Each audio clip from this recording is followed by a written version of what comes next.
Bienvenidos al tercer día de las jornadas de teoría, doceavas jornadas de teoría crítica. Vamos a comenzar con el cuarto panel, que está titulado Climate Justice, Radical Democracy and Social Movements. Nuestros invitados hoy día son Nuncio Ali y Diana Piroli. Vamos a comenzar con Nuncio y después con Diana. Nuncio Ali es profesor asistente en el Departamento de Ciencias Políticas y Sociales de la Universidad de Catania, Italia, y fue investigador postdoctoral en el Departamento de Ciencia Política de la Universidad de Sao Paulo, Brasil, entre 2018 y 2020. Sus áreas de investigación incluyen las teorías de la justicia, la desigualdad económica, las teorías del poder y la dominación, y los derechos humanos. Su trabajo se centra principalmente en la relación entre la desigualdad económica y el poder político en las democracias liberales, y en cómo esta relación puede y debe influir en nuestra concepción de la justicia social y distributiva. Es autor del libro ¿Qué tan ricos deberían ser el 1%? Justicia proporcional y desigualdad económica, de 2022. Bueno, adelante, Nuncio. PowerPoint. Yo lo controlo. Creo que sí. I can pass with this, no? Yes. ¿Funciona? No, Creo que you no have to funciona. point there. Sí Okay. funciona. Thanks for the invitation, in particular Gianfranco and the other that organized this amazing event. I am very happy to be here. The occasion was also that we are a project in common with the PUCI, with many institutions in Europe. It's called Justice in 21st Century, Latin American Perspective. So this is a part of this network.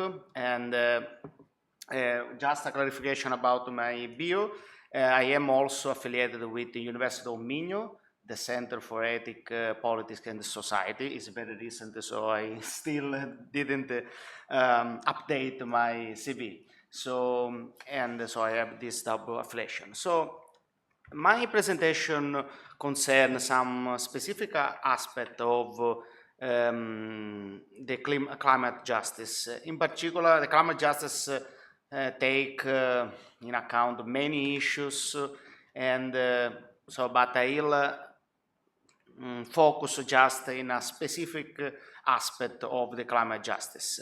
And this specific aspect is firstly the idea that the carbon budget should be distributed fairly, openly. Carbon budget is what remain about green emission to avoid the rise of the rise of temperature more than 1.5 is still possible, but is difficult, but at least no more than 2 degrees. So there is an account, and there is globally a budget of the green emission that remain.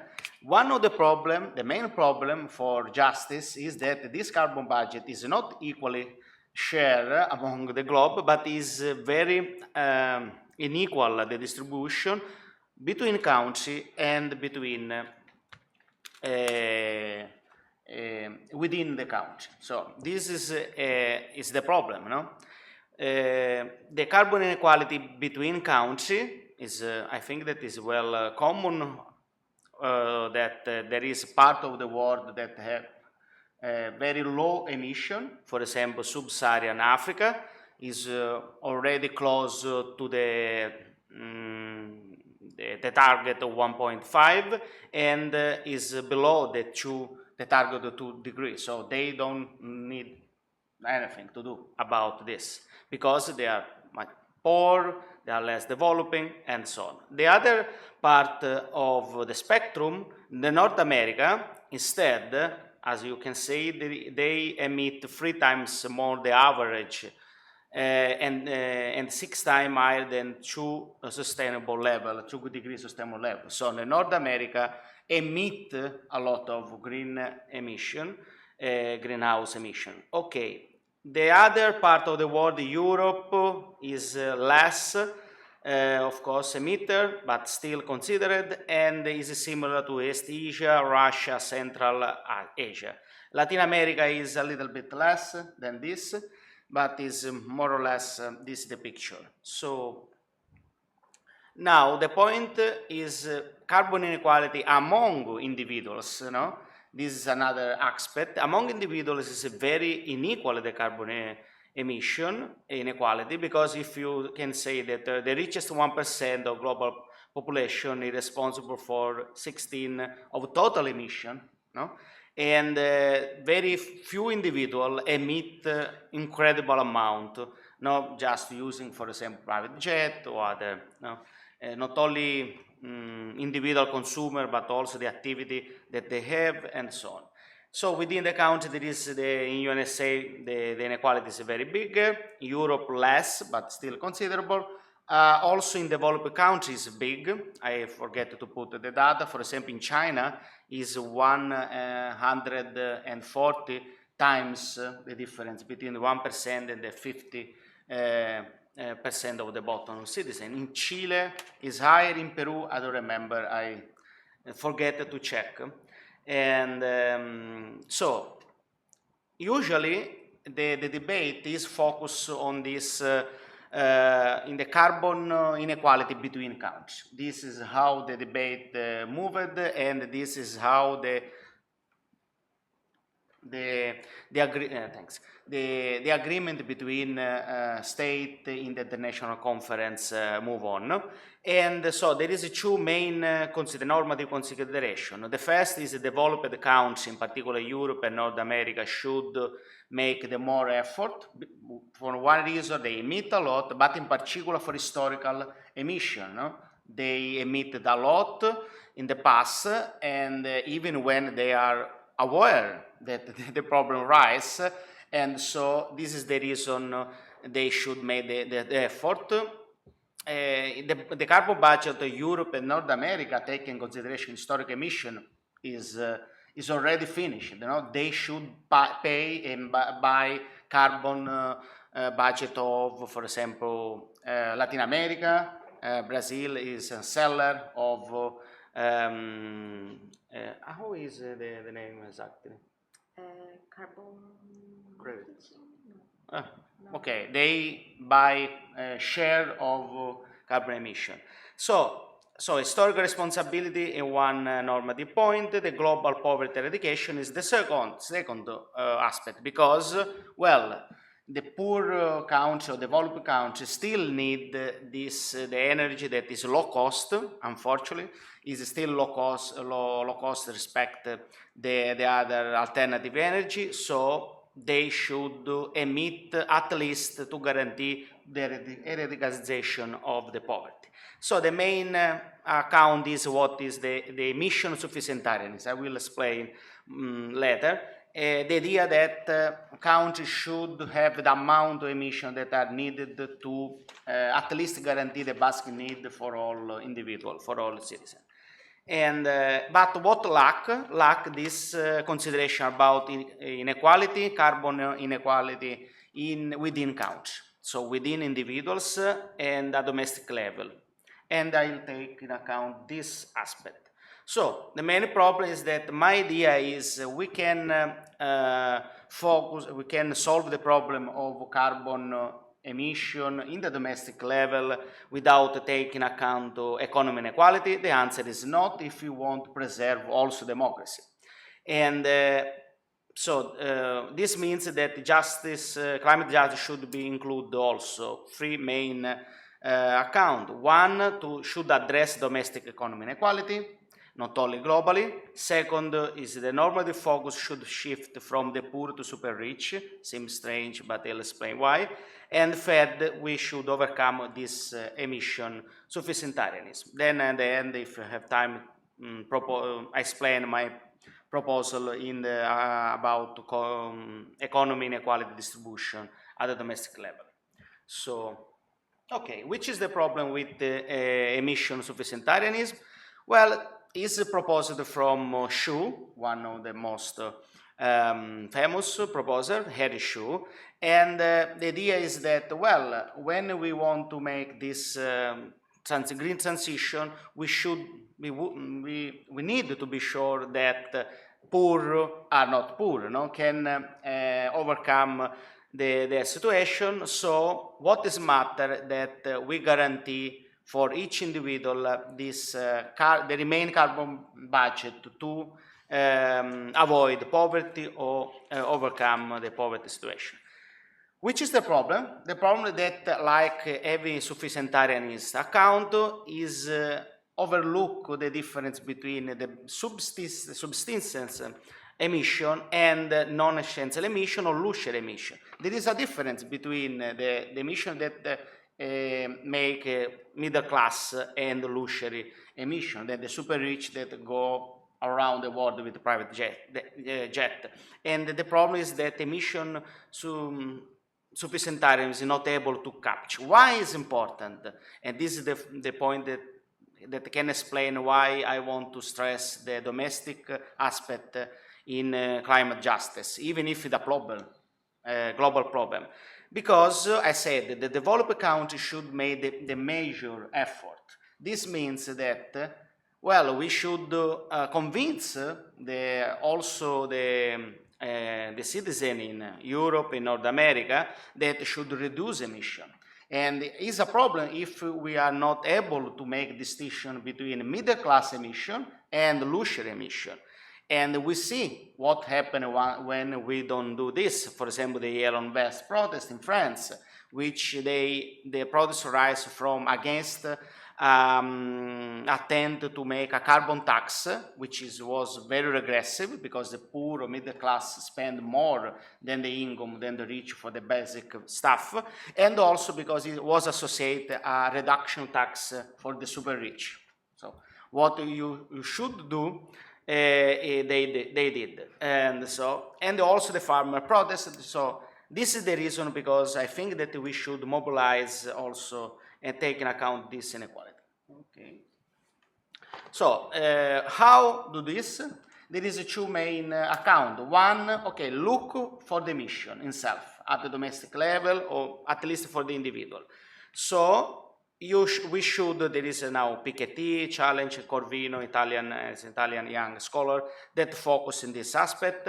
The first reason that we should look not the poverty, no, when we distribute at the domestic level the emission, but the super rich, is that the super rich can afford easily the carbon tax. For them, they are mainly to pay the tax, and also to pay the carbon offset, no, to pay the by the green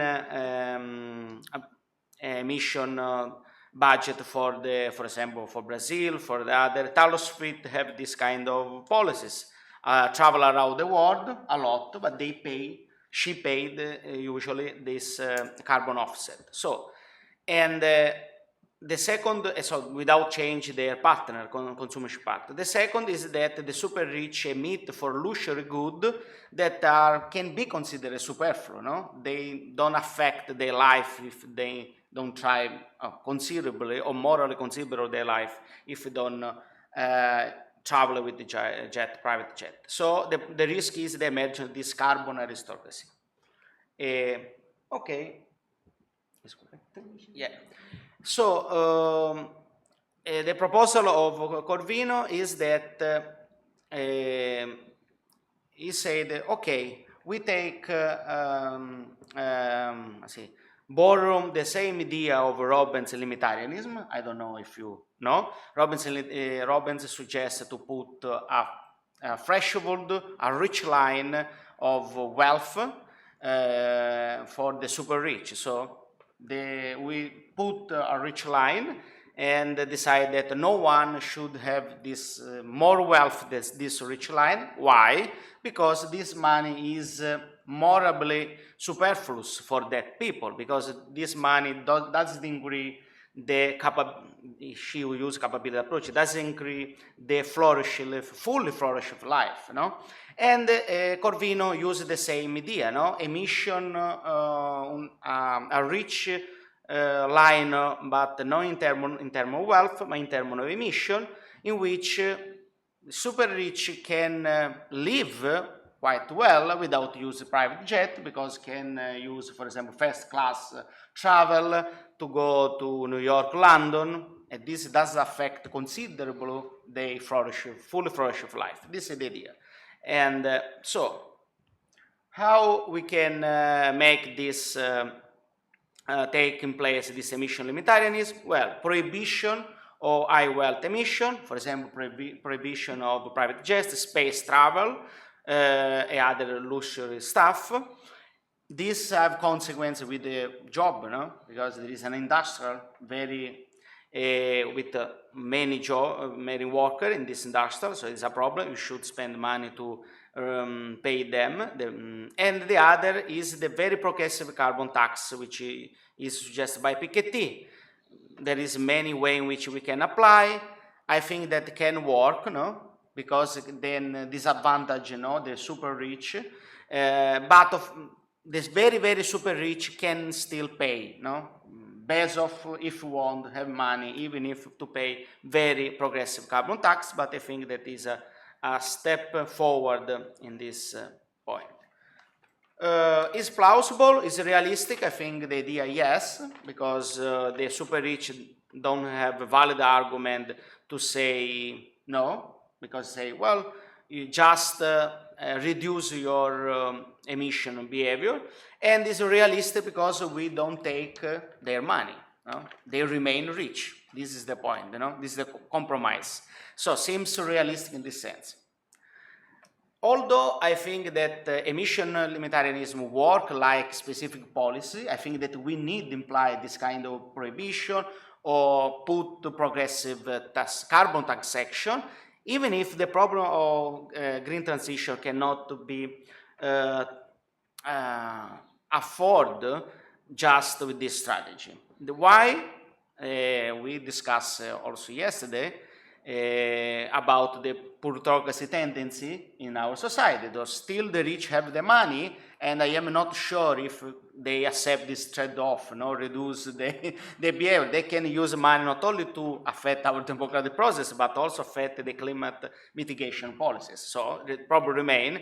There is also an effort that also middle class should do. So, of course, there is a problem of inequality, but in Europe and North America, in particular in the United States, the middle class cannot emit at the same level. So the effort should be due for the middle class, and we should convince them. This is the problem of employment transition. So my idea is that we need an integrational approach. Okay. Why integrationalist approach? Because green transition is a big task, and we cannot afford to just focus in emission itself. But this, I think that we agree here,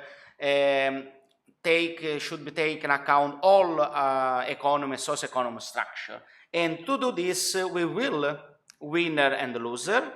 And the main question is not only who pay for this green transition, cost, who pay the cost, but also how will be the society, how will the distribution, economic distribution in the future societies, hopefully green society.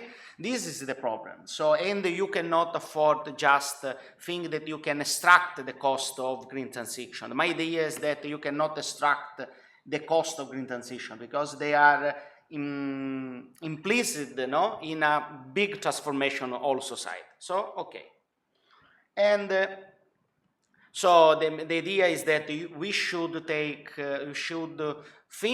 green transition not only in this natural term, so okay, take the cost and just share the cost, but as an opportunity to achieve a better society. And this is a glossary that suggests this, so we should have a more ambitious scope. And my idea is that we should because this can motivate also citizens, the idea that you make something to green transition and also to realize a more egalitarian society, a more just society, and so on. Much time have? Okay, 10 minutes. Okay, great. So this is a change of picture. Take the green transition with this bigger scope. Okay, this is my proposal. I think that to do this we should we should have a distributive principle to guide our normative consideration, our policies. Critical theorists are quite skeptical about distributive principle. They think that we don't need, not all, but in generally. I think that this distributive principle is important to orient our consideration, or moral consideration, or our political consideration, and have some also instrument to judge public policies. So my idea is that the most common principle, distributive principle, have a problem.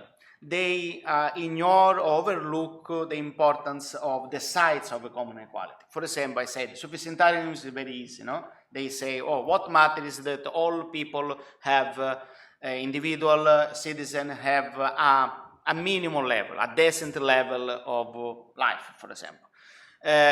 No matter which is the inequality between them and the super rich. The other are less, are more egalitarian, for example, the different principal roles. We should maximize the position of the best of is very egalitarian, so to maximize usually it's difficult to have great inequality, but in principle is compatible with great inequality. So it's in principle. And so many distributive principles have this incapacity to take in account the size of economic inequality. Other principles are just too egalitarian. For example, there are scholars who think that equality is intrinsically, morally good. And I think this is also a problem. So my idea is that what matters instead is the size of common inequality, or better is the distance between the worst off and the best off, the rich and less advantaged people, not necessarily poor. And so this is important in the public debate, for example, because we can present our distributive egalitarian idea like without pursue perfect equality or as equality as much possible. And on the other hand, we can judge all social structure that allow unlimited inequality as unjust. So, and in our society, even liberal society have this kind of shape, you know? So we can allow that individual become super rich and is fine, you know? Okay, so I of course suggest to share, you know, to split the two considerations. Income and wealth are two different things. Both should be limited the economy inequality. Wealth is more important than income because are more impact in social life. My main argument is that why we should take into account the size of common inequality, because super rich have, or the rich have the money to control political life, social and political life. The money is easily to converted in political power. There is many mechanisms, not only direct mechanisms like pay party, but also influence public media, and also, like Max explained very well, constrain public measure. For example, okay, if you want to put tax for the super rich, they say, well, we can disinvest or with the globalization move our activity abroad. So they have this capacity to control. So, and they suggest this principle. The principle, okay, the number is the problem. How choose the number is a big problem. I am, like political philosophy, interested in the normative, dimension of the principle, but of course, empirical scholar should help me in case to decide which is this number. It depends of the country. I take just an example how can be shaped this. Take, for example, in consideration the difference between the bottom 20%, why 20%? Okay, for two reasons. The data are usually in economy studies taking into consideration the bottom 20, and because we be 20%, we have a good argument to say who are there. They are there because the structure, economic structure, put with it that wealth or that wing at the bottom 20%. It's not individual unlucky or lack of will to work, no? It's not just a single individual. And so if you see, the distribution will be a lot because we take as entry line the top 1%. Usually studies say that the problem is within the top 1%, and so, for example, in the United States, this ratio should be 1 to 29, for example. So no one citizen in the United States should have more than 3,000 more 29 in income or in wealth.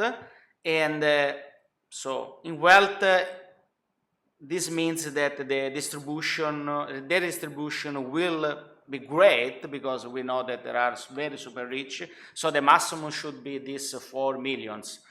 So of course, is in this moment unrealistic, no? And we explain, yes, they agree with the professor that we cannot apply my principle, but no principle that is ambition in one day to other, in 1 year or in 10 years. But the problem is to orientate our political public policies.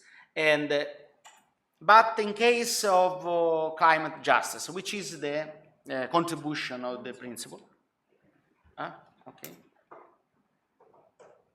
This is the number. Oh, okay, sorry. Okay, this was the number. I forget to put. So I can say, no, I said the number is 1 to 29 income and 1 to 400 in wealth. So the maximum should be this 4 million for the super rich. Again, it's very ambitious.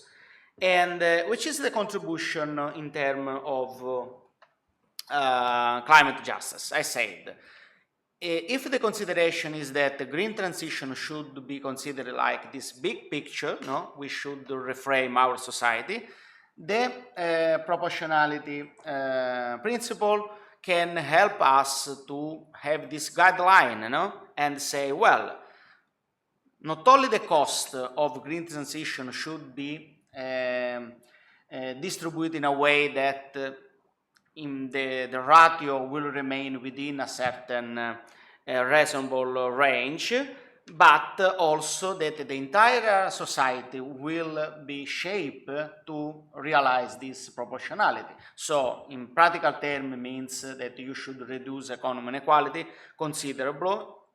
Meanwhile, you take green transition policies in place. So this is the normative orientation, but there is objection, of course, many. I take just in consideration 3 main objections to my account.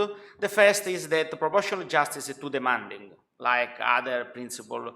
A general principle of justice. Why is it too demanding? Because in the under non-ideal condition, we have an urgency to reduce emission, no? And if we take in consideration my proposal or other ambition proposal, the risk is that we can obstacle just reduction of emission, and because it's too ambitious to reach this target, and it's better make this kind of trade-off I said to you. For example, the rich will be very rich, but we convince them to emit less, no? Or unfortunately, we should maintain, live with the main injustice, because what matters is, the reduction of emission, no matter how inequality are in our world. So I think that is a good objection. There is a problem, of urgency, but my idea is that lowering our standard of justice is not a good idea, because I said, in particular, for example, in Europe and North America, theoretically they should make this effort. We should convince people to do this. And we see that the people start to vote for the party they don't want to, like Trump in America, in the United States, but also in Europe, also in the European Union start to the Green Deal, the New Deal. So this is the problem. And I think that if we say to the people, okay, we need to make this green transition, and okay, sorry for the moral thing, the political thing is a problem of motivation. And so this is my idea. And second, very quickly, second objection is that their distribution can rise emission. Why? Because the poor will emit more because they are more money, they can consume more, no? I think that this is not a problem because in the transition, this redistribution will use it to pay the cost of green transition and help that the middle class will not degree a lot the standard life, and particularly the poor, no? And we spend money, don't have poor. And so I don't think that is a problem in green transition. Finally, and really finally, proportional justice lack factor of this minimal guarantee, no? I said what matters is the distance, and many say, well, no, it's a problem because the people can be poor, and in particular in climate justice can be a problem because I said, it's important that emission should be used to allow that each individual have the basic needs satisfied. I agree in principle, but I think that still a distributive principle that is useful to give orientation for the basic structure of society should be a procedural principle, not a locative principle. So I maintain the idea that justice concerns how people are treated each other and not absolute wealth level of a society. So society can be just even if it's not affluent. This is Rawls that said, so not we don't need no Marxist theories, even liberal things, or Mill, no? Things that the society can be stable and we can have a society without growth, for example, no? And so this is my response is that is a price that we should pay if you want to maintain a just society. The affluence itself does matter. Of course, I said the minimal guarantee will be ensured because the distribution in actual society can be put in place because we have a lot of inequality, wealth inequality, and we can arrange, I think, society to maintain the gap within reasonable limits and rise also the wealth and the income of the West off. And I finish.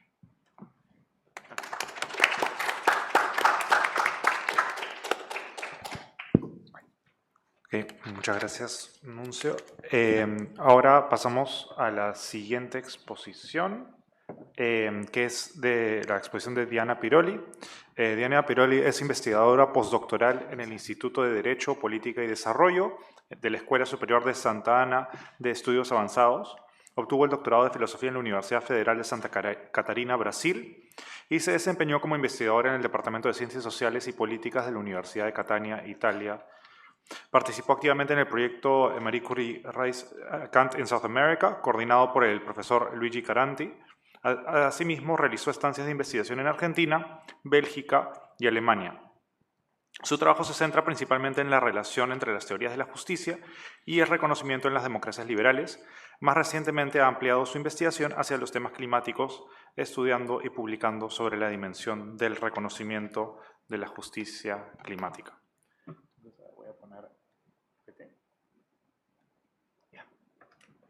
Thank you very much, Christian. Thank you very much for Gianfranco also and for the students for organizing this beautiful conference. I'm very happy to be here and to discuss with you today a paper that I've been working for a special issue that we are organizing about climate justice between realism and fairness. So this is my tentative of paper that I will show you today. I just realized that the title is a little bit different from the one that we have divulgated, but the idea is quite the same. So that's the outline of the paper that I sent. The I will do a short introduction here about climate justice in a conflictive public sphere. Then the first section about towards a political conception of climate justice. The second section about linking a political conception of climate justice with the idea of public sphere. Third section about the role of climate counterpublics in liberal democracies. And finally, communicate the green transition, some challenges and some opportunities for tackling climate counterpublics. So sorry, Christian, I sent you an incomplete paper. So especially the fourth part will be a surprise for you. I hope I do not disappoint.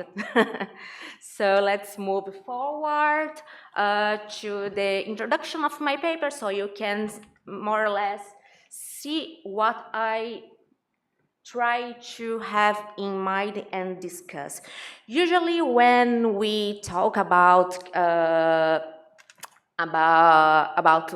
social movements talk reivindicating climate justice, we usually have such kind of faces and voices in mind. For example, the Friday for Future, the Next Generation in Germany, or the Extinction Rebellion in the UK.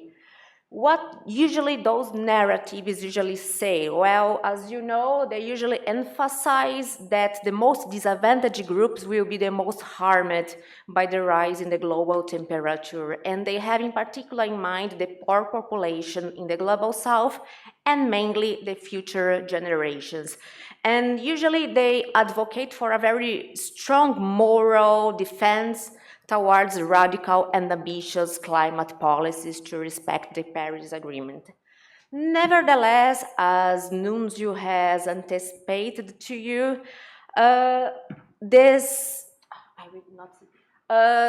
new voices, let's say new dissident voices have been raising, especially in Europe and also in US, with different narratives about what climate justice should mean and what institutions should and could request for them towards such a structural ambitious project of moving into a new form of green society. So I try to, in the introduction of my paper, to call the attention for those new voices.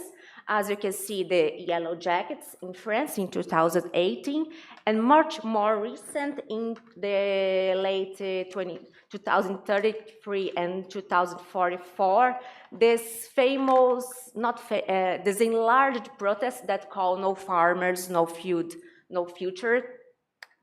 And they have some very different narratives in comparison to the youth-led climate activists. For example, they usually focus less moral focused on saving vulnerable groups from the global south and future generations, and in more political focus on the clash with ambitious climate policies aiming to reduce emissions and the exercise of their freedoms and liberties. But it's not just about the clash with their economic freedoms, let's say, to produce and consume freely, but also such kind of clash with their cultural freedoms, for example, to the way how they relate to nature as they wish and to maintain non-sustainable lifestyles, for example, keeping using fast fashion, unrestricted meat consumption, etc. So we can see those new voices, decent voices that contrast a lot compared to youth-led narratives. And my point is, what climate scholars in philosophy have been addressing such kind of phenomenon? On the one hand, I must say that climate justice scholars tend a lot to overlook the relevance of those kind of dissident voices. And on the other hand, then they tried somehow to capture and understand this phenomenon. They prematurely associate those voices with climate denialist narratives. And I believe that this is a real problem because things are much more complicated. Not all dissident voices are necessarily of the denial of the climate change and the necessity to move towards a green transition.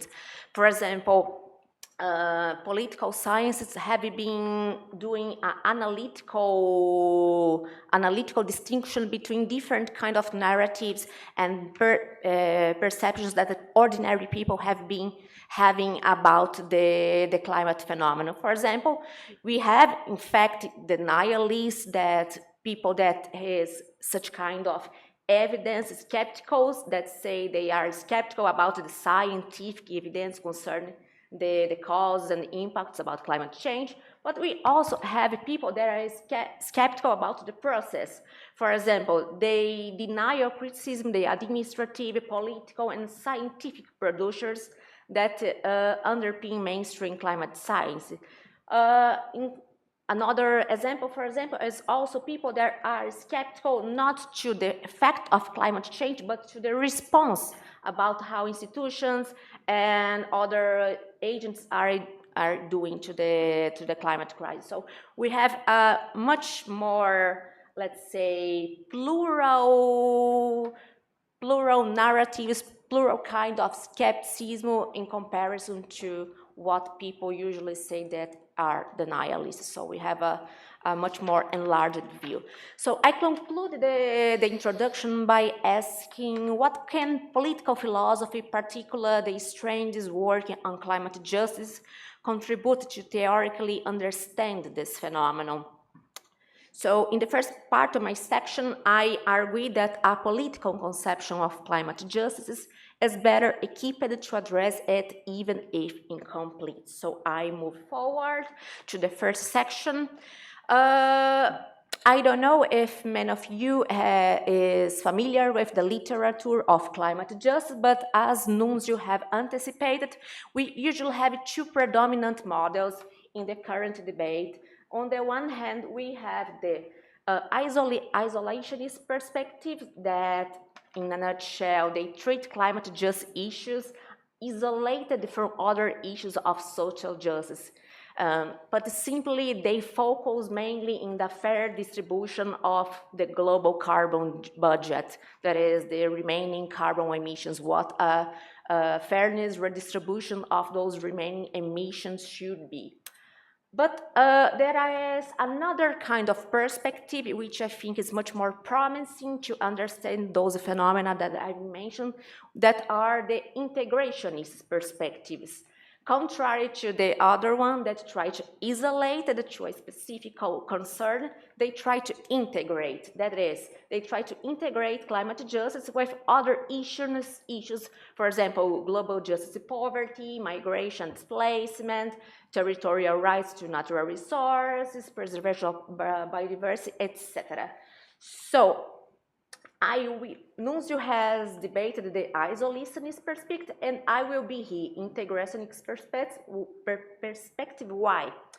Because I thought I recognized that the isolationist conceptions have played a very crucial role, both in academic literature and also in the political praxis. In line with the professor Catriona McKinnon, I believe the debate about the structural transformation towards a green society still requires something much more demanding than a minimalist investigation strictly reduced to a fair distribution of the remaining global carbon emissions can offer. So,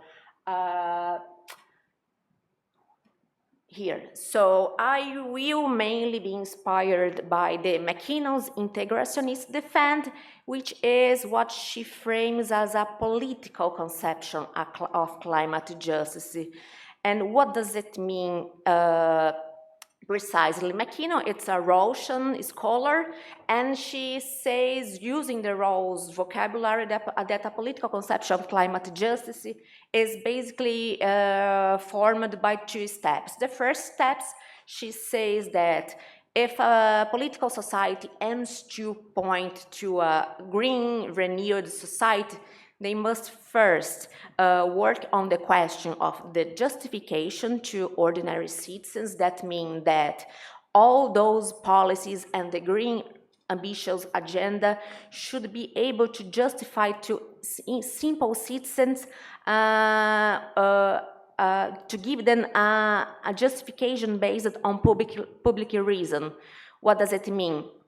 Public reason here requires that the green transition be justified in terms that all rational yet reasonable citizens can accept, regardless of their comprehensive moral, ethical, or religious doctrines. But this is just one part of the job of a political conception of climate justice. There is a second and complementary job, which is the question of motivation or political stability. Here, and it's very interesting, the job is from political institutions to search, finding ways to encourage ordinary people to reciprocally endorse and accept such kind of tremendous modification of their daily habits, their kind of ways of life, and towards renewed new green society. So this is the core idea of what a political conception of climate justice means, according to Catriona McKinnon's. But my point here is that she framed a political conception, but it is not political all the way down. So for me, it seems like it's not political enough. Why? First, because her framework still lacks some kind of democratic vitality, but simply a political justification for such a transition process cannot rely solely on deliberative epistemic constraints on reason and motivation. And secondly, and correlatively, it also requires a kind of communicative space where ordinary citizens can raise their voice, participate, and even contest the public understanding of a just green transition itself. So, in a nutshell, I believe that McKinnon lacks space of communication where citizens, ordinary citizens, can deliberate, contest, and even renegotiate what a just green transitions can do and should do. So I conclude the first section exactly showing the limitations of political conceptions, and I try to integrate in the next section the concept of public sphere, especially from Habermas, so we can regain somehow this political vitality that is missing in McKinnon's model. So I moved to the second section of my paper, trying to link a political conception of climate justice with the public sphere, so we can regain this more political strong defense. So based on Habermas, in the third section, I provide three main reasons for linking a political conception of climate justice and the public sphere. First, for those who are familiar with Habermas' theory, once we introduce the idea of public sphere, we can gain some kind of mediating role, a mediate space that can channel the informal debates of the civil society into the formal arenas of the democratic decision making. So public sphere can do this kind of channel, this kind of movement from the civil society, what ordinary people are debating within the formal public arena. So the second reason I believe it's a good strategy to link public sphere and climate justice is because we can move beyond a technocracy of climate elites. So within Habermas' idea and introduction of public sphere against technocratic visions of climate governance, the public spheres can enable bottom-up communication, opening a space where competing visions of a just transition can circulate, clash, and evolve through public reason. The third and last argument that I provide in this section is that by inserting the idea of public sphere, ordinary people themselves can move from passive audiences to a participatory publics. In other words, linking climate justice to the public sphere highlights citizens' normative task, turning private interests into public justified claims, and doing this, we can gain a little bit more of democratic legitimacy, so individuals can see somehow part of this process and not just addresses of green transitions process. So I finalized the third section as I explained that, of course, I want to use Habermas' model of public sphere, but at the same time, I cannot fall short at the same shortcomings that Habermas himself did. For example, as the post-Habermasian debate have emphasized, Habermas made an important step providing this public sphere conceptualization for channeling, again, the informal public debate and the formal debate, but he has somehow romanticized and homogenized so much the idea of public sphere. So in the third section of my paper, I will engage, I will talk a little bit, I will emphasize the post-Habermasian perspective to address these limitations of Habermas so we can have a more plural and even ambiguous understanding of the public sphere by introducing the idea of climate counterpublics. So the third section of my paper, and here comes the idea of climate counterpublics, which is something I'm trying to introduce in the debate because I believe that the idea of climate counterpublics can very well capture analytically and address what those neo-decent voices that I've been referring at the beginning of my paper has saying. So let's talk a little bit more about the climate counterpublics. I start this third section using Nancy Fraser's criticism on Habermas and the way how she reframed the public sphere, the idea of public sphere. That in particular in the section I highlight two key points. The first point is that the public sphere is marked by competing visions of climate justice and the just transition. So against Habermas, which have a very unified, romanticized view about the emancipatory claims that are raising in the public sphere, with Fraser, we can see that are multiple internal struggles within the public sphere, and basically she proposed the division between, as you can see in the down part here, between dominant publics on the one hand and the subordinated publics or simply counterpublics on the other. What does it mean? Dominant publics, according to Fraser, are those publics which articulate narratives of justice that are prevailing in the public discourse and then eventually become institutionalized in formal politics, appearing as if they represent all the collective will and voices of the people.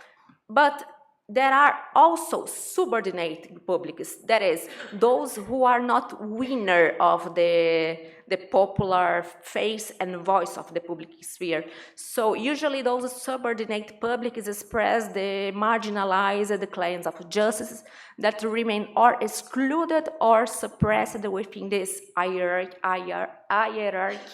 of visibility and influence. So with Fraser, I can show that the public sphere is much more marked by competing visions than Habermas thought.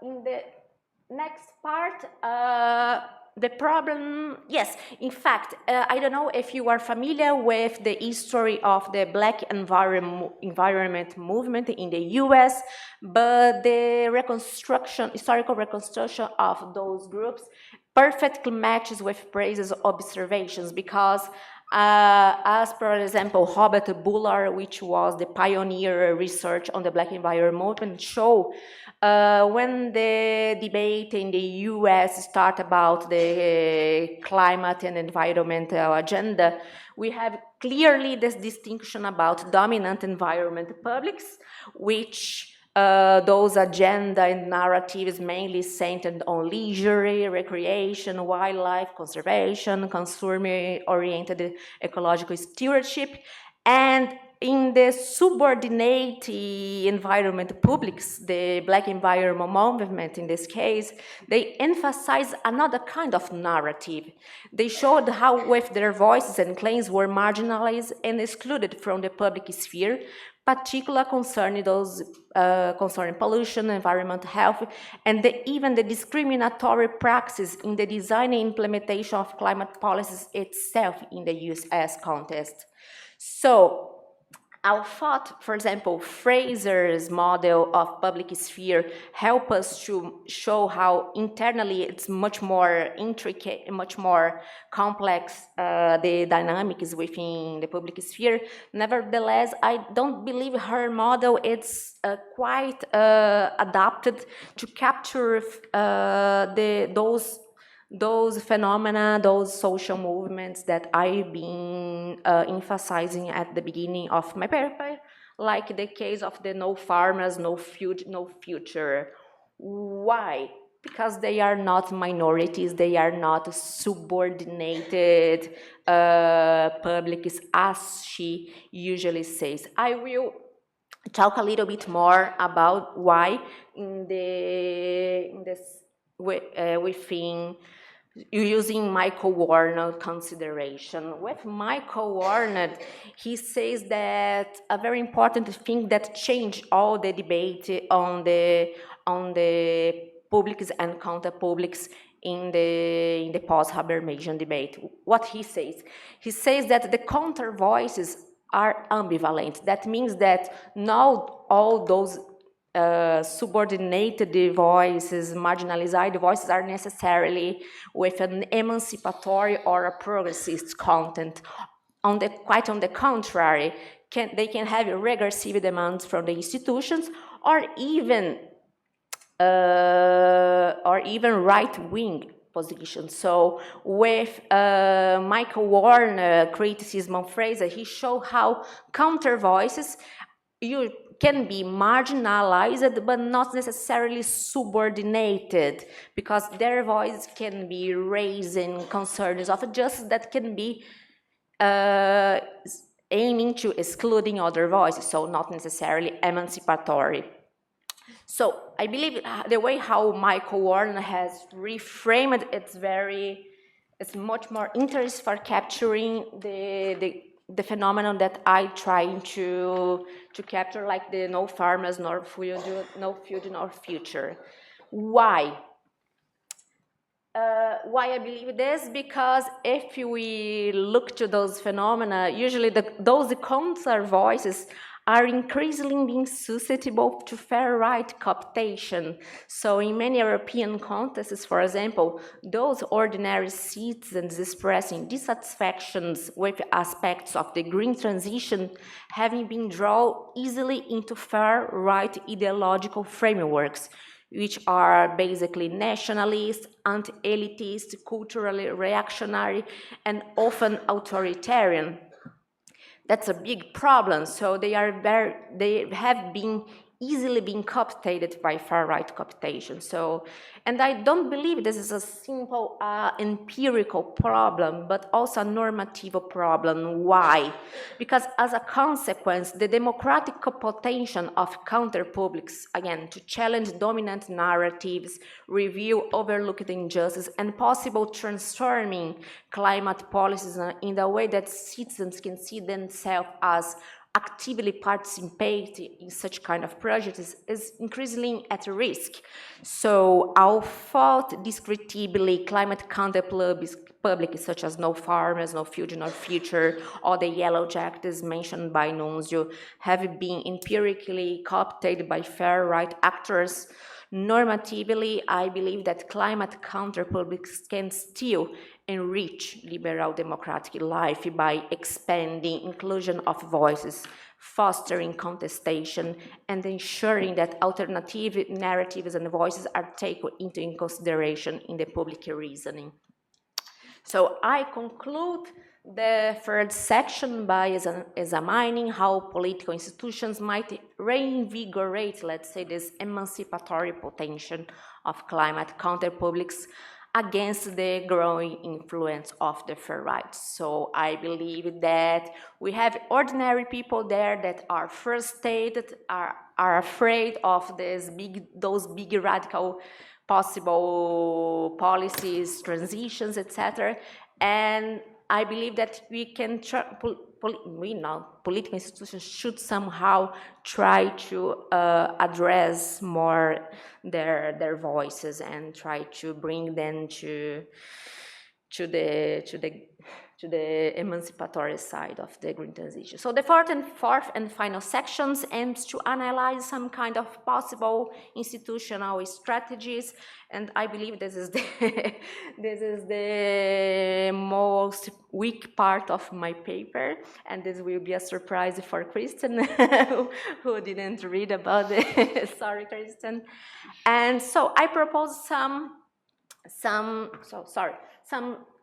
at least three strategies for communicating the green transition. So in the next session, by analogy, particular problems in communicating the green transitions, I will discuss those three institutional possibilities. The first recommendation is regards the limits of scientific or technical language and the use of value-based narrative. So in fact, one of the biggest, if not the mainly problems, that most part of the institutional communication of the green transitions is highly dominated by technocratic and scientific frames, emissions curves, cost-benefit models, decarbonization pathways, and as the recent manifesto for Unduli et al., treating the green transition as some kind of value-neutral model cannot substitute the political debate about the risk concerning bias, and this in fact can alienate the citizens if you show the green transition as only as a scientific necessity to move towards a sustainable society. So a just transition demands value-based communication. That means a qualitative debate about which values, which normative horizons we want for this new renewed society, so that it can connect with people lived experiences, so that framing climate action as a democratic and collective project rather than a purely technical one. So, of course, the values and the political imaginaries of such a future green society will be highly disputed, as the reality is already showing. So, however, this must not be interpreted as a failure of communication with the public sphere, but as part of an open, liberal, democratic process that may, in the end, increase people's acceptance and support instead of making them be frustrated or resiliated. So then the second recommendation, I believe, it's avoiding moralistic discourse within the justification of the green transition. What I mean, climate appeal should not hinge on personal, virtue, or individual blame, as if commitment must occur apart from the structural, economic, and cultural challenges that ordinary people must face. And I believe this problem of moralistic discourse risks serious backlash and alienation of audiences, implying somehow a kind of those groups who are moral superior and those who are morally weakening, that do not share responsibility, etc. Oh, thank you, Nonze. In the phenomenon of moralization of discourses is particularly very clear, I believe, in the way when the green transition is justified solely in the name of the future generations. Somehow this is really risking a view of individual sacrifice rather than collective endeavor. So I believe that avoiding moralism somehow allow climate policy to build acceptance instead of provoking resentment or frustration. And just to finalize, a third recommendation is, yes, about the risking of turning climate shaming institutional humiliation. And I don't know if you know, but we have a recent literature on climate issues that highlight the practice of naming and shaming as an institutional tool to expose carbon footprints and promote compliance. That means that from a more psychological view, for example, shaming people for their carbon luxury uses can in fact is poor reflection and behavioral change. But as the philosophers Martha Nussbaum and Avishai Margalit have emphasized, the line between inflicting shaming and humiliations are very, very thin. So when institutional shaming undermines an agent's social standing, it ceases to be corrective and becomes degrading, eroding the very equality that a just climate transition seeks to uphold. So those were three kind of strategies that I've been trying to raise, to cooptate again the counterplugs for the emancipatory side instead of let them in the cooptation by the far right. So many thanks for your attention, and that's it.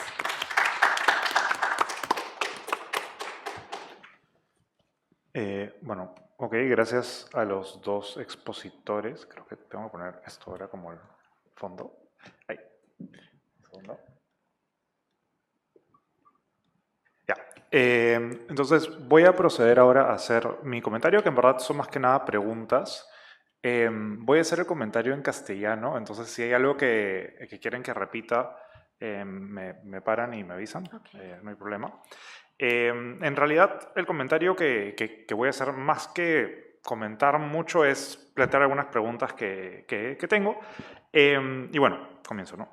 Las dos ponencias que hemos escuchado, me parece, resaltan una intuición en común, y es que la política verde se encuentra de distintas maneras estancadas, ¿no? Y en particular, el modelo aislacionista se encuentra estancado, y creo que es una intuición que vemos en la política, digamos, fuera del espacio académico, ¿no? Esto se puede ver no solo dentro, bueno, justamente como digo, un espacio académico como este, sino en los intentos de realizar una política verde exitosa y en particular popular. Este estancamiento, bueno, sí creo que ya he dicho esto, y se da también en la manera como conseguimos dicha transición y las exigencias económicas y sociales que demandará de nosotros. Voy a presentar el comentario de la siguiente manera. Primero voy a presentar preguntas individuales para cada uno y luego unas preguntas más generales, más que directamente sobre sus ponencias, un poco algunos temas que creo que son también relevantes, ¿no? Para comenzar, la propuesta de enuncio Ali sobre la necesidad de integrar acciones contra el cambio climático con políticas económicas redistributivas me parece bastante convincente y en particular repetiré dos de los argumentos que presenta y tengo una pregunta asociada con cada uno de ellos. Primero, presentas que un problema de una política ecológica es las tendencias plutocráticas de los extremadamente ricos, que creo que es un problema que también hemos discutido ayer, ¿no? Es decir, las personas que más se benefician del sistema actual son, al mismo tiempo, quienes tienen mayor acceso a las herramientas económicas para limitar políticas ecologistas. Eso lo podemos ver con lobbying, propaganda, financiamiento de partidos políticos, etc. Creo que en tu ponencia mencionaste el caso o pusiste en el PPT el caso del jet privado de Taylor Swift. Pero también otro ejemplo es que cuando Elon Musk compró Twitter, silenció una cuenta de Twitter que lo seguía en su jet privado, ¿no? Y entonces, inclusive ese tipo de cosas como que son herramientas que, claro, tiene acceso a ella porque tiene mucho dinero, ¿no? Mi pregunta es, aún si tomamos en serio la necesidad de proporcionalidad, ¿cómo garantizar, digamos, la reducción de este problema ¿no? Plutocrático? Yo tiendo a ser un poco más pesimista, un poco como lo fue la profesora Pistor ayer, sobre la capacidad de dichas personas de evadir cualquier intento de intentar limitar excesos o de imponer costos. Creo que si tenemos un modelo más redistributivo y proporcional, ese problema se limita, como bien mencionas, y como es el objetivo que propones. Pero ¿cómo llegamos a esto? Y especialmente con la urgencia que tenemos, ¿no? Bueno, en particular en el caso de Estados Unidos, donde las desigualdades son particularmente grandes y además que es un país particularmente contaminador, es preocupante. Es necesario un cambio económico sustancial como condición inicial para recién comenzar a pensar de una transición verde, es decir, tenemos que postergar la transición verde a primero un movimiento más igualitario. Y segundo, el eje central del argumento que presentas es el principio de proporcionalidad. Pero ¿cómo podemos aplicar dicho principio a situaciones que frecuentemente no son medibles o cuantificables de manera tan simple? Creo que, bueno, el ejemplo que pones, o el caso central no es, por ejemplo, impuestos de carbono o cosas por el estilo, que creo que son bastante fáciles de imaginar cómo podemos aplicar esto más proporcionalmente, ¿no? Pero muchos de los costos de la transición son más bien en cambios de estilo de vida y hábitos de consumo.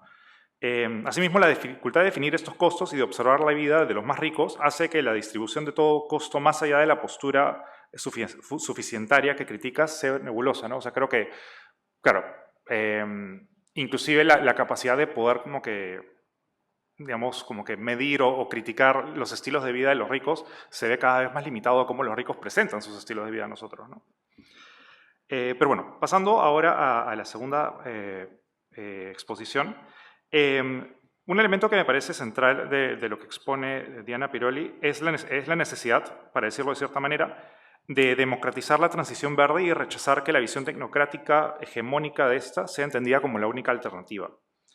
Y creo que hay una tensión importante entre democracia y ecologismo que se puede ver particularmente en Europa y Canadá, en donde ha habido intentos de transición verde más desarrollados que en Estados Unidos y donde comienza a haber más backlash, ¿no?, a estos temas. Hay una polarización que parece llevar a una situación donde las políticas verdes son cada vez más impopulares y son vistas como una imposición de arriba y una imposición elitista, ¿no? O sea, particularmente de, bueno, personas en espacios académicos o algo por el estilo, ¿no? Y más adelante, por ejemplo, voy a mencionar el ejemplo de cómo se ha demonizado a Greta Thunberg, que creo que también es un tema interesante, ¿no? Y como primera pregunta, entonces, ¿cómo podemos plantear una transición verde más legítima? Parece que tenemos un dilema donde debemos elegir entre principios democráticos o ecológicos, ¿no? Es decir, o somos más democráticos y aceptamos que para una creciente cantidad de la población no les interesa realmente hacer una transición, o mantenemos un poco, o tratamos de mantener un poco la línea de la transición, sabiendo que es en muchos sentidos antidemocrático, ¿no? Y claro, si abrimos el debate, ¿no?, justamente como es el punto central, claro, bueno, tengo el miedo, supongo, de decirlo de esta manera, que la postura actualmente dominante, ¿no?, hegemónica de la transición verde y todo eso, aislacionista, ¿no?, pero igual, termine siendo relegada a posturas populistas que terminen simplemente dejando el tema al lado, ¿no?, que es un poco lo que, por ejemplo, ha pasado en Estados Unidos, ¿no?, que ahora que ha regresado un gobierno de derecha se ha abandonado por completo el proyecto, ¿no? Como segundo punto, mencionas que en contraste con Fraser, los contrapúblicos ambientales pueden y hasta suelen venir desde sectores de derecha y conservadores. ¿Cómo podemos integrar e incluir dichos elementos de la esfera pública sin darnos por vencidos en un problema tan urgente? Claro, mencionas, y estoy completamente de acuerdo, que no hay que categorizar a todas las personas que son críticos de esta postura, de la postura, digamos, hegemónica, dominante de la transición verde. No hay que asociarlos todos con negacionistas, ¿no? Es decir, sí hay lo que llamas escépticos de respuesta, pero también hay escépticos de evidencia, ¿no? Y claro, creo que es bastante razonable decir hay que integrar a los escépticos de respuesta, pero ¿cómo integramos a los escépticos evidenciarios, que son muchos, ¿no? Y problemáticamente son muchos, ¿no? Y claro, el tema con justamente propuestas deliberativas contemporáneas es que no solo es temas de debatir cómo solucionamos el problema digamos, de cambio climático, sino cuál es el problema, ¿no? Y claro, si tienes un sector de la población de nuevo creciente que cada vez más dice que no hay un problema o que el problema es la quinta prioridad que deberíamos seguir, ¿es posible realmente integrar esos contrapúblicos, ¿no? Y finalmente, un problema que estamos viendo es la atomización y fragmentación de los públicos, es decir, con nuestras vidas cada vez más absorbidas por la virtualidad y la existencia de espacios de noticias falsas masificados, ¿cómo podemos tener una inclusión sustancial de los contrapúblicos? Es decir, ya no estamos, no sé, como hace décadas que, claro, habían digamos, un discurso hegemónico y ciertos contrapúblicos, sino que ahora hay estas burbujas contraaisladas de, no sé, pues espacios de redes sociales, de conspiraciones y todo, que muchas veces viven en una realidad completamente diferente, ¿no? Y asimismo, y retomando el problema de la plutocracia que mencionó Nuncio, la fragmentación que ha sido también una oportunidad de gran manipulación por intereses plutocráticos, ¿no? Como podemos ver constantemente el uso de bots en redes sociales para justamente empujar el discurso e inclusive la formación de esos contrapúblicos hacia ciertas posturas, ¿no? Y un poco más adelante voy a mencionar también cómo ha habido como un movimiento hacia la derecha en contra del ambientalismo, pero claro, o sea, muchas posturas, no sé, pues, como Elon Musk compró Twitter y está justamente llevando un discurso dominado, o bueno, controlado en gran medida por su uso del algoritmo de Twitter, de la creación de este IA que es bastante de derecha, ¿no? Y todo eso, para justamente no solo dominar el discurso público central, sino también como que la formación de muchos contrapúblicos también surgen en estas condiciones, ¿no? Y bueno, para terminar, tengo algunas preguntas que en realidad son más para ambos y más para ver un poco por dónde puede ir la discusión. Primero, Diana mencionó en su exposición que ha habido un movimiento visible en los contrapúblicos climáticos hacia la derecha, y creo que eso es bastante claro. Y esto creo que ha sido bastante evidente para todos. Bueno, en Estados Unidos, el Partido Republicano ha tenido como postura el negacionismo climático ya por décadas, y esto no parece cambiar. Pero en verdad lo que más me preocupa es la popularización de contrapúblicos de derecha y conservadores que no solo toman una postura negacionista, sino más, digamos, lo que podríamos llamar econacionalista o cosas por el estilo, ¿no? Que todavía creo que no está pasando tanto, pero claro, digamos, porque en Europa todavía no se ha sufrido tanto los efectos del cambio climático, bueno, se está comenzando a sufrir recién, ¿no? Pero me pregunto en 10, 20 años qué pasará cuando comienzan a haber esos impactos y justamente los partidos de derecha ya no pueden negar que hay cambio climático, sino más bien tienen esas posturas de decir, bueno, excluir toda la inmigración para asegurarse que no sé, pues, los recursos naturales de un lugar sean los dominantes o cosas por el estilo, sean de la propiedad de la nación de ese lugar o fuera, ¿no? Bueno, ¿cómo ven este problema o este peligro, ¿no?, de econacionalismo o ecofascismo? Segundo, ambos mencionaron en sus ponencias que su enfoque era economías desarrolladas con democracias liberales. Y bueno, acá creo que voy a ser un poco injusto, porque bueno, obviamente estamos en Perú, y quisiera saber un poco cómo ven los problemas de la transición verde y el ambientalismo en sentido más amplio en contextos como, bueno, obviamente como Latinoamérica, como en general el sur global. También, ¿no?, un contexto como China, que es un contexto bastante particular, y bueno, no quiero traer de nuevo la conversación de China, que la vez pasada nos descarriló un poco, pero igual. Los países que más contaminan y consumen, como mencionaron ambos, son los más ricos, y creo que tiene mucho sentido que tomen entonces ellos la mayor responsabilidad por reducir dicho consumo. Sin embargo, las consecuencias directas que van a sufrir, y están sufriendo muchos países pobres, primero, hace que en la política local de dichos países el tema ecológico sea visto con más urgencia, porque las consecuencias las viven, ¿no?, en el día a día, ¿no? O sea, pienso, por ejemplo, cómo la reducción del lago Chad en África ha sido un desastre humanitario gigante y va a seguir siéndolo, ¿no? Entonces, claro, hay más urgencia ahí, quizás hay algo interesante ahí, cómo esto justamente obliga a entender el debate ecológico no como algo abstracto o a futuro, sino como algo del presente, ¿no? Y claro, también hay el problema, ¿no?, de que creo que estamos viendo cómo, justamente Nuncio mencionó en su exposición, cómo Brasil vende créditos, y claro, un poco también hay una relación colonial ahí que se vuelve bien interesante de cómo, digamos, países ricos, como por ejemplo Noruega, tienen, digamos, los recursos económicos para hacer una transición económica, pero claro, la economía de Noruega es bastante fundamentada en el petróleo, ¿no? Y entonces, a largo plazo, claro, quizás estamos dirigiéndonos a un mundo donde son los países pobres los que usan, no sé, pues hidrocarburos y contaminan, y más bien el discurso desde países ricos es, bueno, nosotros sí somos ecológicos, es culpa de los africanos y los sudamericanos y, bueno, Asia sureste y todo eso, ¿no? Y bueno, para terminar, podríamos entender que el rechazo creciente por políticas verdes tradicionales, como la que describen ambos, surge como consecuencia del estancamiento económico y la creciente desigualdad en las economías desarrolladas. Es decir, si vemos cuáles son los contrapúblicos climáticos más vocales ahora, como el caso de los chalecos amarillos que mencionó Diana, usualmente el rechazo por las políticas de transición verde surge de un incremento en el costo de vida, ¿no? Y creo que ese es el punto de partida, ¿no? El incremento de costo de vida. Y eso sin duda apoya el argumento de enuncio, ¿no? Que es decir, que tenemos que tomar en cuenta la desigualdad también como punto de partida.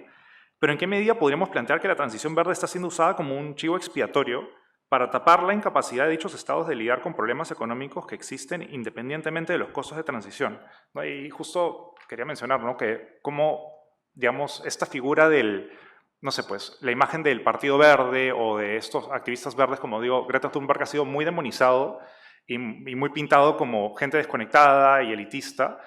Y claro, la realidad es que, bueno, sé que en algunos estados en Alemania, por ejemplo, el Partido Verde está en cogobierno, lo que fuera, también en otros países lo ha estado, pero ningún partido verde es mayoría en ningún país, ¿no? Y entonces un poco se está culpando la transición ecológica como la causa de problemas económicos que existían previamente, ¿no? Y claro, entonces, en ese sentido, ¿cómo salvarnos de eso, ¿no? Porque se está usando, ¿no?, como un chivo expiatorio. Pero bueno, esas son mis preguntas. Bueno, gracias por las exposiciones y escucho sus respuestas.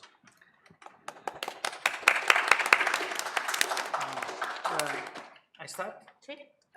Thanks a lot for all this commentary and question.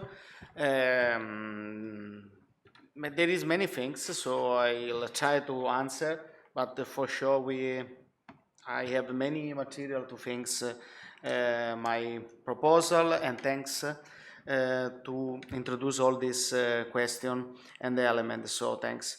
So the first question is, I think that is the main objection of my proposal about the proportionality and not only the principle itself, but the idea that we should face the economy inequality, because we should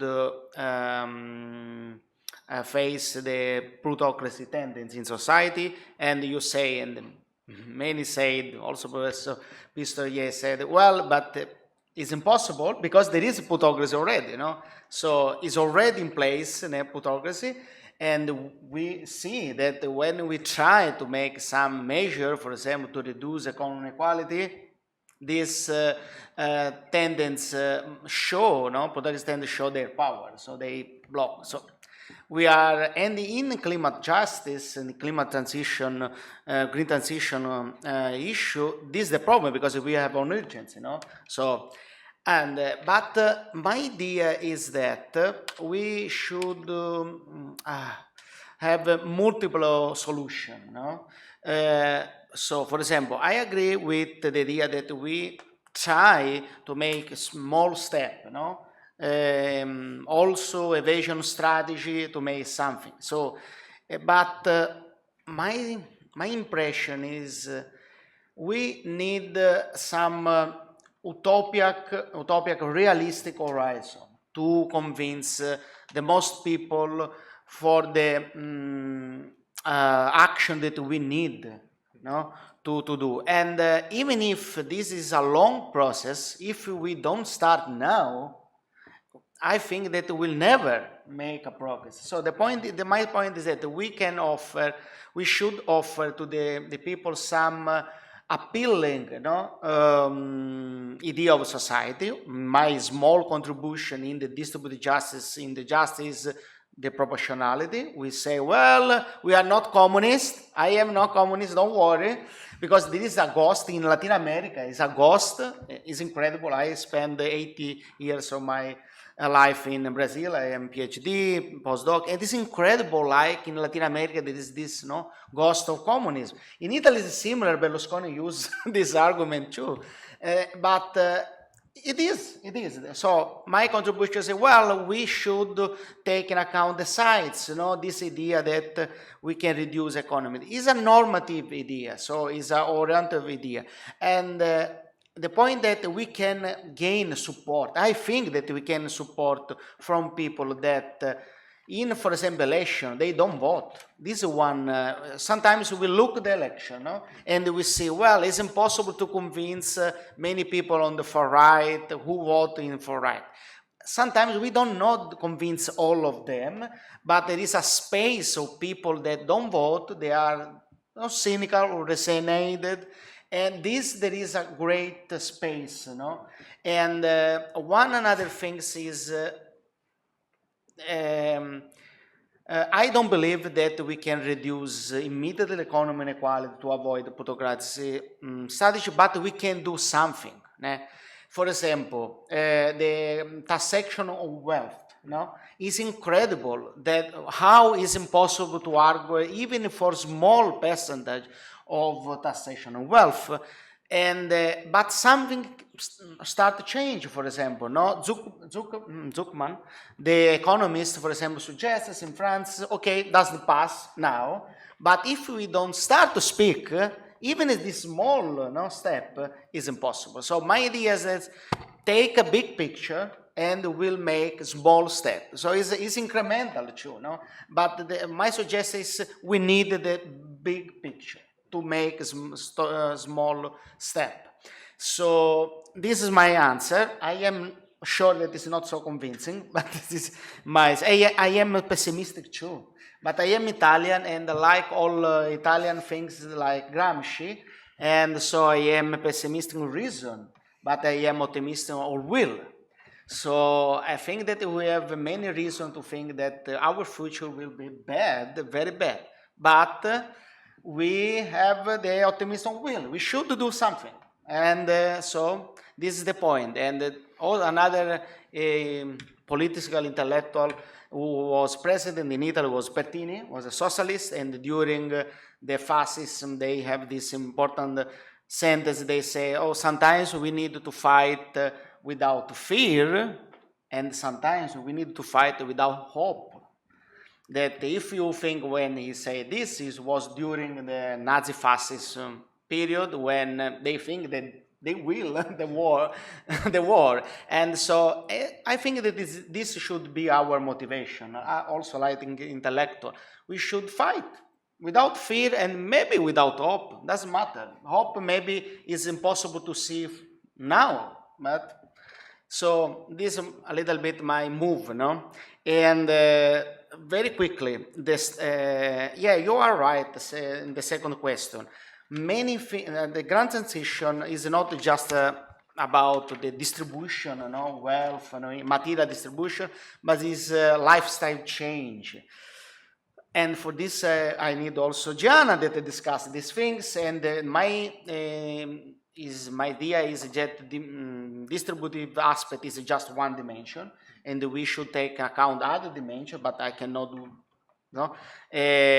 all of this stuff. But I think that the distributive aspect is linked with the lifestyle stuff change, and because middle class are worried about lifestyle change, and I think that the redistribution should help them say, well, the lifestyle will not decrease, and this is and how but how convince people change some behavior. This is difficult stuff, and I don't say much more than, for example, Diana said. I think that I agree with Diana. We should change, for example, our way we justify things, And you say many comments that they agree, This war about, and Diana will answer this question.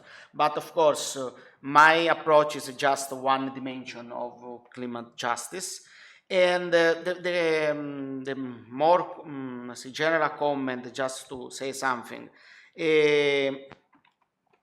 You're right, the green transition, one of the problems that the green transition is now blamed like capo espiatorio for the problem that are already in place and for then many times ago already, but for this reason I think that we have we need the integrational approach also for this reason, because I think that the strategy of Green Party is problematic because sometimes they are integrationist, usually, but sometimes they are not able to include, for example, this distributive potential, so much than they did, and so I think that we can help green transition if we include this pre-existence problem and say, well, we will address the green transition, and meanwhile we address this exists pre-existence problem. For this reason, I agree that the green transition is an opportunity,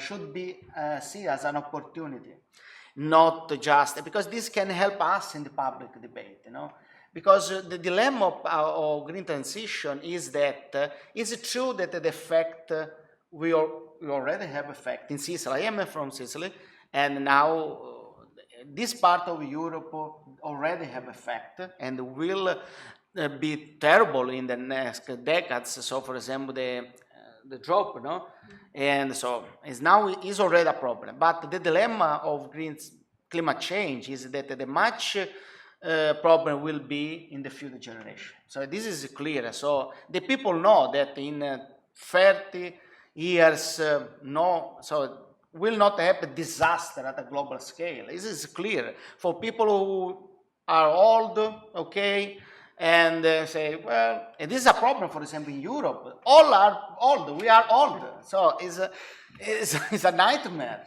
And the young generation, very young, they will experience the effect. This is the point.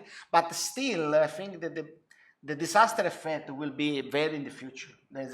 We should clear about this. Because the people know. We think that the people are stupid. But they are not stupid. So they know that, the disaster will happen in the future. And so this is the dilemma. We should make something now for the very disaster. I mean, so there's like the global scale disaster. So for this reason, we need extra motivation now. But in 10 years, effect will be evident, and the right movement should change the negationists. Maybe they will change, maybe, because the effect will be more evident. The problem that maybe will be late. This is our dilemma, But when the effect will be so evident, this is late. So this is the dilemma, Because I for sure they will change, for sure. But the problem that will be late. So just one small thing, eco-nationalism. You're right. Seems that the picture will be this kind of movement. So, we take care about our space, which is, in case of climate justice, not a good strategy because it's a global problem, but it can happen. And for this reason, I think that we should focus on domestic justice. So this is my intuition. Say people still are thinking in the national, domestic problem, and we should propose the green transition not only as a global problem, but as a domestic problem, and we should not discard this argument. So, and of course, but this what I can say is about and America Latina. Well, I focus more in developing country because I said there is more the effort should be more in terms of climate justice or climate transition made there, because also, for example, Brazil, if you take the isolationist approach, for example, Brazil have credit emission. So Brazil can say, well, it's fine for us, but it's a problematic because there is a persistent problem because it's a global stuff. And I think that, for example, also in Brazil, the problem of economic inequality should be an opportunity, for example, to take the problem of economic inequality for the reason of green transition. So even Latin America or Africa a little bit different. For example, country, I think that should take in account this integrationist approach, and about the idea that in the future maybe Europe will be green. I am not so confident. For sure, no United States in the very quickly, but even in Europe, because of can happen. But what are happening now is just the fact that the production was moved in China. And this is one of the reasons, for example, why we are low emitter, because we buy everything from China. So this is an account of emission that we are in our responsibility, you know. So, but for sure, Europe have the more chance to take in place the green paths, and can happen this problem of blame the poor, but if all go well, is not a problem, because everyone know that, for example, in Africa, they should still consume green, so greenhouse emission, because they need building infrastructure. They are cheap for them still. So it's fine, you know, if we make our part. So if this is not a big problem if everything go well, but if not, will. Well, many thanks, Christian, for so fantastic comments and questions. I will try to answer at least two of your questions, because the others I have to think, I must confess. I agree with Nunzio, there is no silver bullet that can, in fact, resolve all the problems. And your first question was about the dilemma between, on the one hand, the democracy, or say, and the other one, the neediness of efficiency, let's say like this. So, and you know that if perhaps the democracy is the kind of political regime that needs time, more time compared to other kind of social political regimes, because you know now all the communication, the work of debates, deliberations, the many steps that people must convince, and the procedures that must take.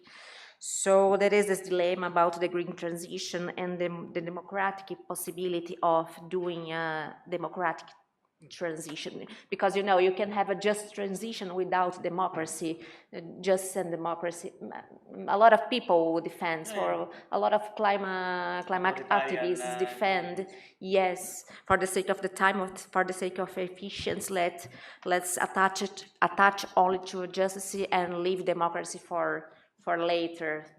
So, but I believe that we still have time. Recently, Professor Enhi Shu has released a very nice book that we are the pivotal generation, the fight against climate change. So the idea of being pivotal now, that perhaps we are the last generation that can still do something with democracy, with at least aligning democracy and just for fighting and have a chance to do a green transitions. And I know that's hard. I know that the challenges regarding especially the carbon plutocracy, let's say, it's very hard. Professor Pister have emphasized the case of Shell yesterday. So we have this fossil fuel plutocracy, which is really putting a lot of challenges and obstacles towards the transition. But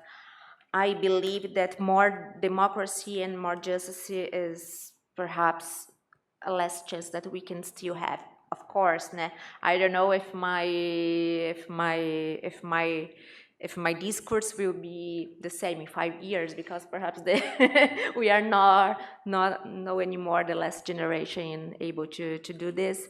But I I will answer the first part like this, and the second part about how to integrate the skeptical people, if it's really possible to integrate. Perhaps that we should think that there is no way, there is no in and out black and white visions. Perhaps you cannot integrate, but perhaps you can become some kind of skeptical people, more open or or if at least if some people will not be integrated, at least they will not be, let's say, strongly frustrated and against. Perhaps we can do cannot have a win-win game, but perhaps we can have somehow a layer of people that will not be against. So I will somehow defend. And the question about Latin America, no, the global south, there are many global souths. Let's say if we look just within Latin America, the Peruvian situation is very different from the Brazilian strategy in the climate fight, and also the China that we have been mentioned, it's very different. For example, China has pursuing a green capitalist economy. They are really one of the most that are investing in the green technology, and also this is a problem now in Europe because Europe has created obstacles for the fossil fuel production of vehicles, and China, on the contrary, is entering all the way down in the market, in the European market. So there are many different strategies now. Brazilian political institutional strategy, as you can see, mainly with the worker parties, it's about to sell the carbon, our carbon, yes, our carbon emissions. So it's very different. I must confess that I don't know much about the Peruvian institutional strategy, but I must confess that if we have to analyze the question of the green transition, the global south, first we have to ask, as I said, what kind of global south, what kind of different strategies that we can have, and I must analyze more this. But thank you. I will think a lot of your comments and questions. They are very, very great. Thank you very much. Thanks. Pasamos a una ronda de preguntas. Me parece que Martín tiene una pregunta. Bueno, primero muchas gracias a las dos presentadores, las dos presentaciones y al comentario también de Cristian. Me había mentalizado para hacer mi comentario y mi pregunta en inglés, pero entiendo que lo puedo hacer en castellano. Sí. Digamos, es principalmente para la ponencia de enuncio, pero creo que también vale para las dos. Me parece que como está enfocado el problema, ¿no?, en ambas, justamente el enfoque es orientado al consumo, ¿no?, y a la distribución. O sea, y en ese sentido, o sea, la solución, o sea, también, ¿no?, digamos, se presenta en este ámbito, ¿no?, de una justicia distributiva. Y, o sea, muy a grandes rasgos, ¿no?, también lo has mencionado explícitamente, esta justicia distributiva, esta proporcionalidad, implica limitar el poder de los poderosos, ¿no?, o sea, de los más poderosos, y sin embargo, ¿no?, lo que no se desarrolla, creo que Cristian adelantó un poco también, es, o sea, limitar el poder de los poderosos, pero, o sea, sin quitarles el poder, ¿no? Es verdad que no tienen argumentos, pero no necesitan argumentos. Ese me parece que es el tema. Cualquier límite, ¿no?, a la acumulación de capital es una amenaza para este poder. Entonces, claro, digamos, la pregunta, o sea, que falta desarrollar, me parece, o que es importante desarrollar, que es central, es, bueno, ¿no?, ¿en qué radica su poder?, ¿no? O sea, ¿cómo se les puede quitar ese poder?, ¿no? Y claro, una respuesta conocida es su poder radica en la propiedad privada, ¿no?, en el control que esta propiedad les da sobre la producción. Y claro, o sea, me parece más fructífero, o sea, enfocar el problema ya no en el consumo y la distribución, sino en la producción, ¿no? Y claro, ¿no?, a este nivel estamos hablando de relaciones sociales de producción, estamos hablando de clases sociales, de antagonismos de clase, estamos hablando de lucha de clase. En el caso, ¿no?, del calentamiento global, por ejemplo, ¿no?, la industria de energía fósil, o sea, ¿qué es lo mínimo que se necesita, ¿no? Se necesita nacionalizar esta industria, ¿no? O sea, quitarle, ¿no?, a los dueños de esta industria su propiedad, ¿no? Por decirlo menos, ¿no? No sé que no es lo único que está en juego, y esto además a nivel global, no solo la industria de energía fósil, sino la industria de energía. Hay que construir una nueva industria, ¿no?, de energía solar, eólica, que la reemplace, una infraestructura de transporte, ¿no? Ahí el consenso científico es que la solución necesita una transformación social sin precedente histórico, ¿no? Eso es la necesidad. Y claro, ¿no?, digamos, acá me pregunto, ¿es la democracia liberal capaz de hacer esto? O sea, ¿qué evidencia, ¿no?, a nivel histórica, a nivel conceptual está, o sea, para poner, digamos, las apuestas en la democracia, ¿no? Y si no hay más bien una palabra más precisa para una política de este tipo, ¿no? Y no pienso en un marxista o una marxista radical, sino en Nancy Fraser, que en algún sentido también es marxista, ¿no? Entiendo. Y claro, en sus últimas obras, en su último libro, Capitalismo Caníbal, es explícita, ¿no?, al decir que no basta con oponerse al neoliberalismo, no basta un regreso a la democracia como políticas redistributivas más justas, ¿no? Es necesario ser anticapitalistas, ¿no? Y claro, hay otra palabra para decir anticapitalista, ¿no?, que es socialista, ¿no? Entonces, claro, mi pregunta sería, o sea, realmente el lenguaje de la democracia, el lenguaje político, o sea, tiene de la democracia, y más aún de la democracia liberal, tiene la fuerza para abordar el problema, ¿no? No se necesita un lenguaje también político más radical. Ese sería mi comentario. ¿Hacemos otra pregunta o Sí. primero respondan? No, it's a thing we can collect if there is someone, or otherwise we answer. ¿Hay alguna otra pregunta? Okay. No, please. Yo tengo es más que o sea, muchas gracias por las ponencias, pero es una curiosidad para anuncios. Si puedes expandir un poco en por qué rechazas el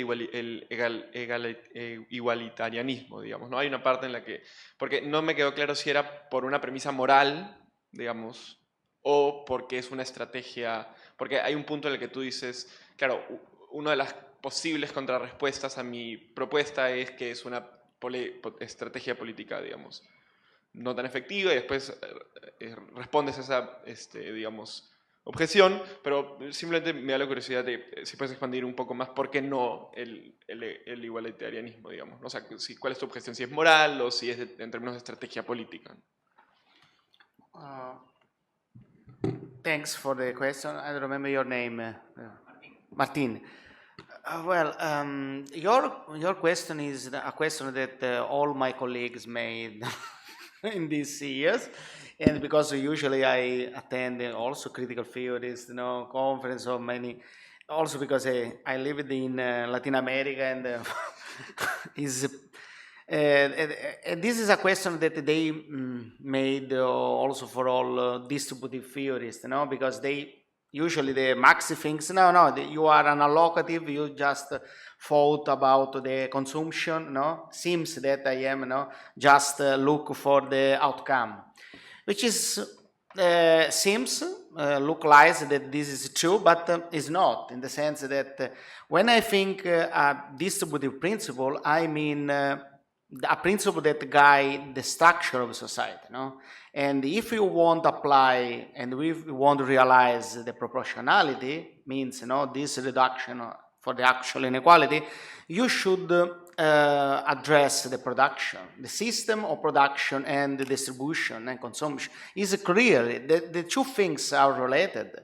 So if you want to affect the consumption, you should change the production. I think that this is clear for me and for the way in which I defend and then I come with the second question, defend my idea of justice. So the principle of proportionality is a procedural principle, and this is focused in the idea that what mattered before, and first of all, is how people produce things. So I am Marxist in this sense, but my idea is that when you answer this question, how how people produce things and so treat each other, matter also how we distribute things, because the outcome change, also the system of production. Why? And I said because if you allow unlimited inequality, for example, you allow people to have extreme political power, indirect political power. So this is not just to understand, that I agree with you, totally agree with you. My defense is start from this. Now, I not disagree, but in the sense that I think that it is not necessary assume that the only solution for achieve equal society is abolish the privatization of minor production. So if you want to say Max. So I don't think that is the only solution in this, or at least in this extreme scenario, I think that we can make a lot of experiment in which there is privatization of minor production, but we regulate the property, and we need to change law in a way that the property is not so big. For example, Piketty have this idea, Thomas Piketty have this idea of social participation. And say, well, the problem is how big are the company, and how wealthy are the individuals. So I think that we are middle scenario, between laissez-faire capitalism, or capitalism in general, and socialism, understood as totally published ownership of minor production. In the the midway, there is a lot of things that we should do. And your final answer is, I think this question is more important. Okay, liberal democracy can do this. Big question. When I say liberal democracy, for me is always liberal social democracy. I am European, and for me, liberal democracy is a social democracy. So, what lack in the idea of democracy is this social aspect, And so if you think, liberal democracy can do this, the liberal democracy that we have now, that forgot this social aspect, no, the answer is not. So we don't have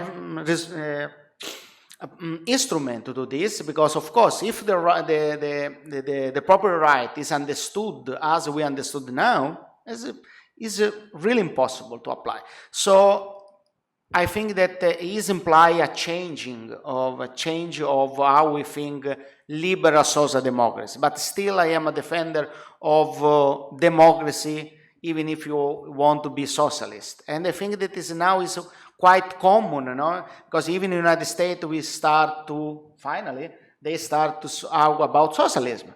But they say, social democracy socialism, which is more or less what in Europe we call liberal social democracy. So it's not so, but they want to make a step further. For example, maybe we should nationalize again some specific sector of production. This is a challenge. For example, some specific sector of production or energy production maybe should be nationalized again. This is a challenge, because otherwise it's impossible to take control of production. How to do this? I don't know if it's possible, but I don't know if it's possible. I don't see the possibility of some revolution, some rising of people that gain the power. So I don't think that we are alternative that are not come from the democracy. So this is my point. I don't see alternative. And the other alternative is China, for example, authoritarian. I don't know why. Just because we argue within France company, I feel myself like a Latin American scholar too. I don't know why my colleagues in Latin America are so friendly with the China model. It seems to surprise me, because China is a capitalist society, and but with a disadvantage of authoritarian regime.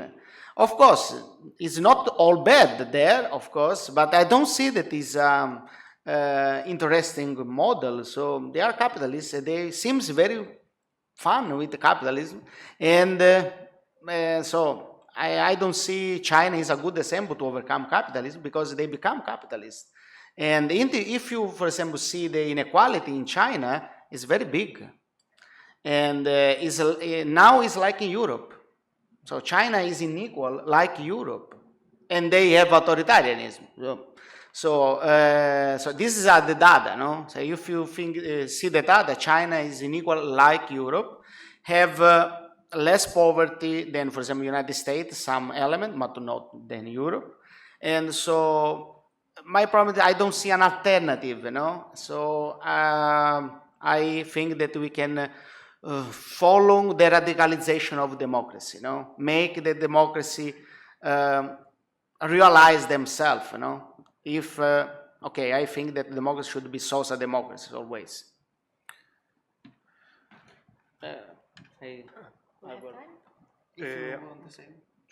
4 minutos tenemos. Sí, sí, sí.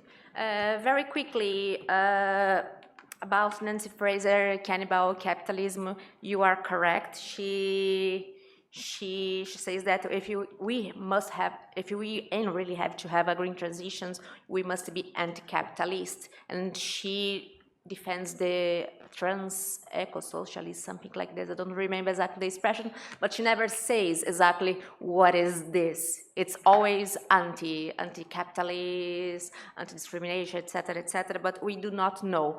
But if you are interested about how to save liberal democracy, liberal here understanding more or less like Nuzio is doing, there is a very great project that Professor Ingrid D. Hobbins from the University of Utrecht is running now, which called Visions of the Future.